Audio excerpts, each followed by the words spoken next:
All right, welcome back for our final installment. Today we're going to be talking about the realm of emotions and how we manage our anxiety in that realm. So the videos before, we've kind of progressed through, and we were just talking about the interconnective nature of all of these, from the physical to the relational to the spiritual to the emotional. They all work together. We're kind of doing a little bit of a take the parts of the engine apart and examine each one of them, but knowing that the engine doesn't work unless all the pieces are functioning together. So we're going to look at the emotional aspect today. Before I do this, I just want to mention, if there are questions, if you are one of the people that make it through all these videos and have gotten some good out of it, and there's questions that you have, if you send those to either of us, you can easily drop me a line through the website there. But send us some questions. We'll get back on the next week or so and record another video and just answer some of these. Or if there's something you want to hear more about, we'd be more than glad to do that. So that's where we are. And Wanda, I'll turn it over to you for you to lead us to this last session.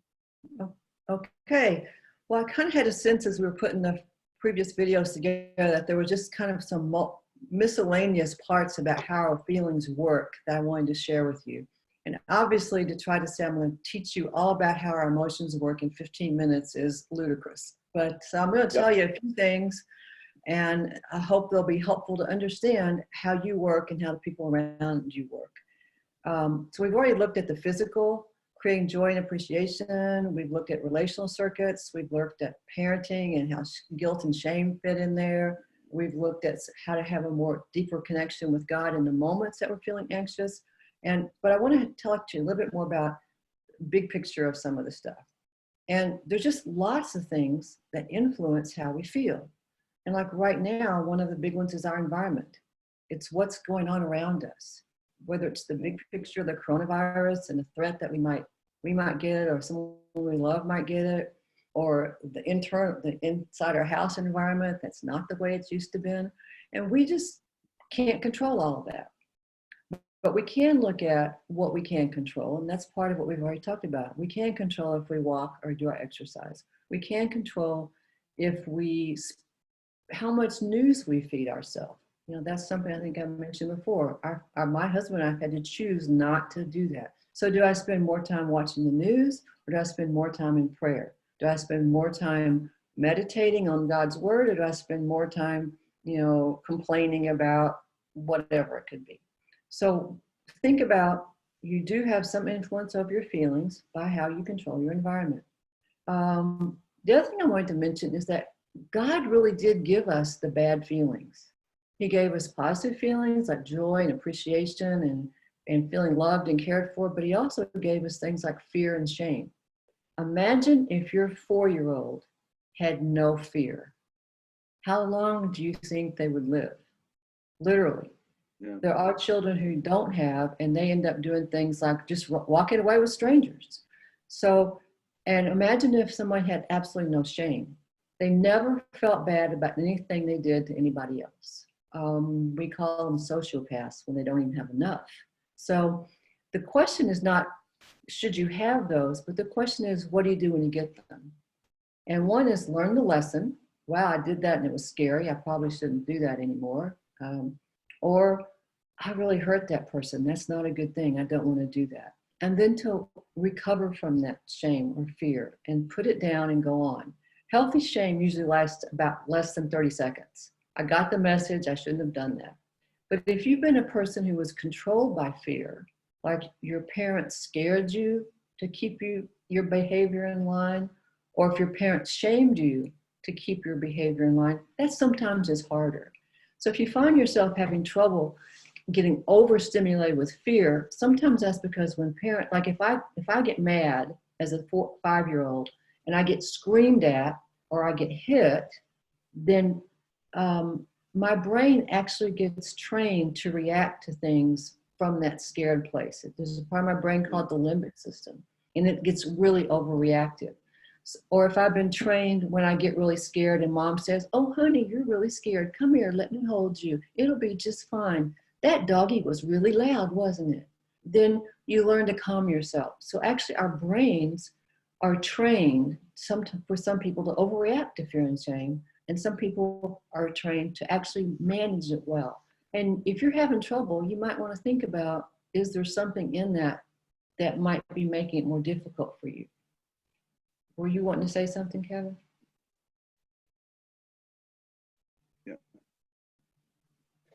Yeah.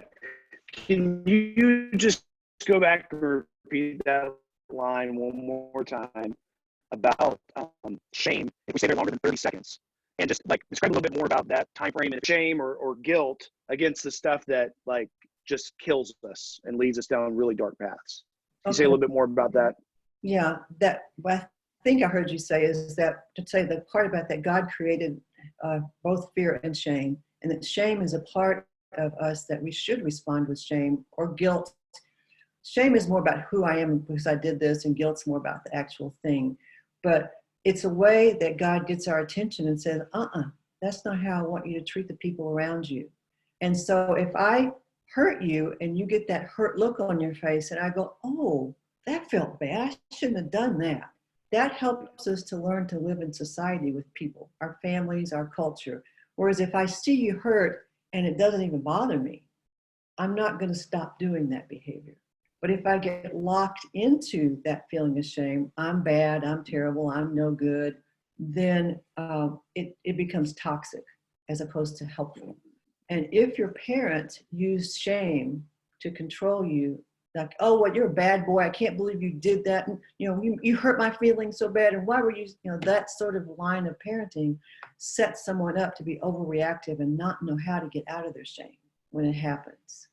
Is that what you were looking for? Yeah. Just because most of the people I've encountered in 25 years of ministry, that downward shame spiral, I almost hear the same script over and over again of, I did this, I suck as a person, I'll never be better, I'll try harder. No, I suck even worse than I did yesterday. And it's just this. So I just, again, a small dose and having an awareness that you hurt someone, okay, but when it goes for longer than 30 seconds, we need to kind of, the flags need to wave, and we need to pay attention to that and say we don't need to go down those places. Right. Yeah, that's basically it. And how we're taught to deal with shame. Our brain has to learn to recover from negative emotions, and we learn them, they're separate. Like I might be able to recover from fear, but not from shame, or from sadness, but not from anger. So. Yeah. If you have a parent that helps you learn to recover from shame well, then it kind of feels natural. But if you didn't learn it, it's not too late. Yeah. You can do that. Okay? And actually, there's a video about recovering from, I can't remember if it's shame or fear, in the resources. Okay? Great. The other thing I just wanted to talk about is our brain really is what controls our emotions. And it does that through hormones and through neurotransmitters. And we can have a defect in the physical structure of our brain.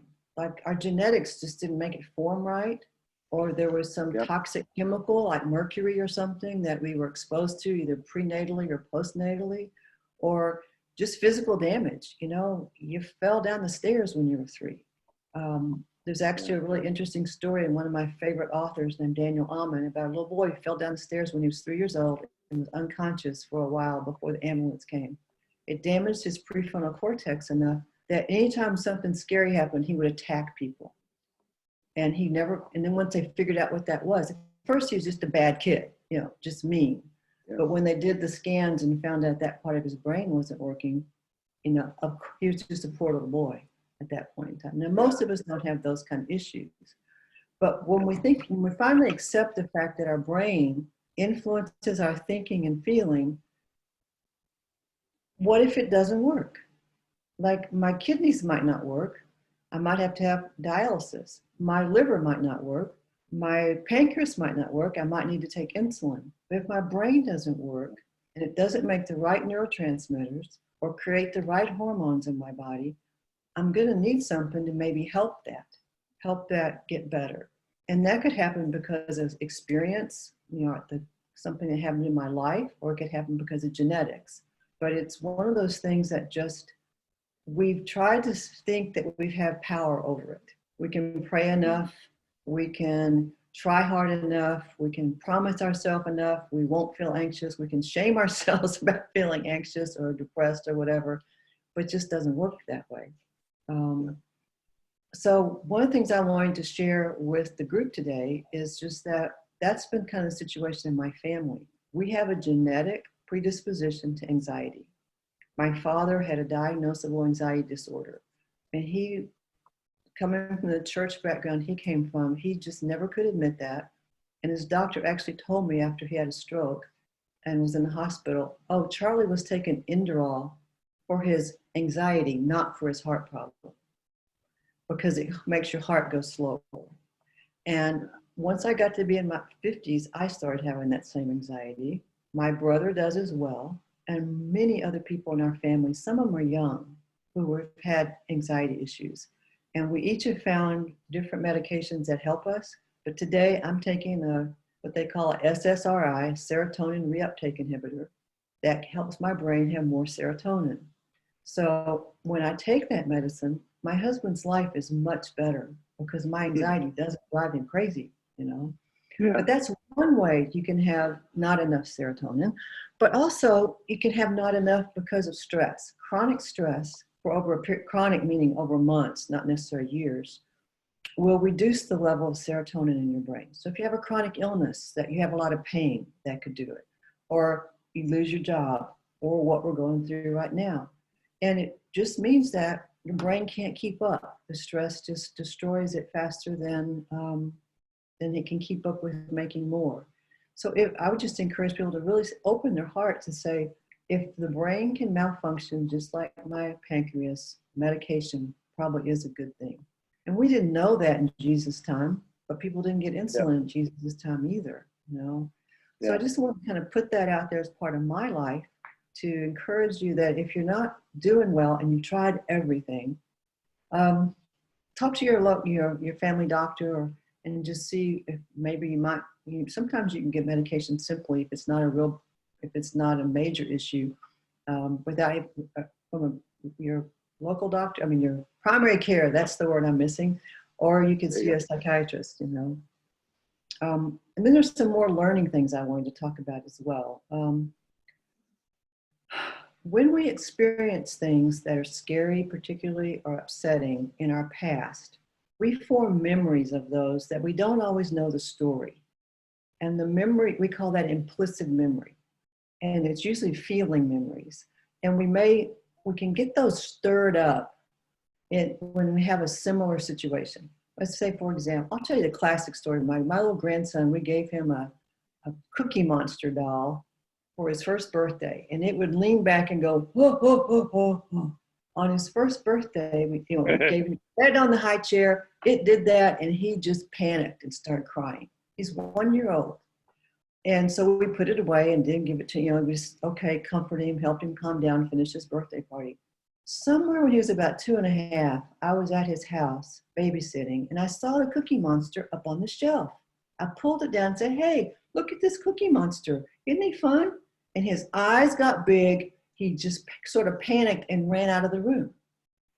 Now, he had no memory whatsoever of that experience, but the emotion of it came up and he was afraid. So I went and got him and we put the Cookie Monster away. But that happens to us all the time. That the current situation, the argument between me and my husband, is supercharged by the feelings I have from the past. And a grown-up example of that is my father was raised in the Depression, and he had a lot of fear and anxiety about losing his job. So if we had a plan to do something, he was going to take me to some activity or come to my Girl Scout father-daughter banquet, and something happened at the job and he got afraid, he would just say, I can't do that, or not even show up. Now, his heart was to care for me well and not lose his job. But the little girl in me just went, I'm not very important. You don't care about me. Why didn't you come to whatever it was that was happening? So fast forward now to my husband coming home from work a half hour late when I've cooked a really nice dinner. And I'm not aware that the hurt that I'm now covering up with anger is really 10% about Doug and dinner and 90% about Dad. We lived through that drama a number of times early on in our marriage, and it still comes up sometimes. I'm much better at getting over it now than I was. Sure. But so if you find yourself having larger reactions to some of the things that are happening today, it may be something about being in your home for the extended periods of time. It may be, maybe there's someone in your family who got really sick one time and unexpectedly, and somehow the virus is triggering more panic in you than you seems to make sense to you. But we all learn things that can also come up today. We call that triggering. That my dad issue with when I was a child got triggered by what Doug just did in my house. Yeah. So just encouraging to kind of be open to questioning, why am I having such a big reaction to this? And allowing, talking about it with people and allowing God, the Holy Spirit, to help you figure out what it is. Often the people closest to you will see that pattern. And don't feel bad about like, oh my gosh, what's wrong with me? It's just a normal and natural thing to do. Yeah. Did you want to say something about that? Yeah. I want to ask, and I don't know how to ask this question, but again, sitting, because now, just for the record, we've sat with each other on these video calls for about an hour and a half now, I think, roughly. And so I've heard all of this. It seems like the emotional realm, see if this is correct, is kind of like our, if we were on a road traveling, the emotions are like the signs that are giving us cues about what might be going on in other areas.